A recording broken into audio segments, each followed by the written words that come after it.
حضرت عمر فاروق جیسا دلیر اور جرری آدمی جمعہ پڑھانے مسجد میں داخل ہوئے تو جناب ابو ایوب انصاری دروازے پہ کھڑے ہو گئے، کہنے لگے عمر تیرے نوکر نہیں، ٹائم پہ آیا کر، بڑی دیر سے کھڑے ہیں، کیوں دیر سے آیا ہے؟ بڑے جلالی تھے نا حضرت عمر، لیکن وہ جلالی اس وقت تھے جب کوئی ظلم کرتا تھا، اور ذات کے لیے جلالی نہیں تھے۔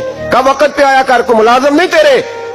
تو سیدنا فاروق اعظم منبر پہ چڑھے اور فرمانے لگے اللہ ابو ایوب انصاری کا بھلا کرے، جب تک اس طرح کے لوگ موجود ہیں کوئی بادشاہ بگڑے گا نہیں، اللہ اس کا بھلا کرے، اس نے میری توجہ صحیح۔ اور پھر عمر رو پڑے، رو کے فرمانے لگے مسلمانوں معاف کر دو، غلطی کوئی نہیں، میرے پاس کرتا ایک ہی ہے، اور عبداللہ کی ماں نے وہ دھو کے خشک ہونے کو ڈال دیا تھا، غریب ہوں، کرتا دوسرا کوئی نہیں، تو وہ ذرا نا خشک ہونے میں آ کے دیکھ لو، ابھی بھی گیلا ہے، مجھے معاف کر دو، میری غلطی نہیں ہے۔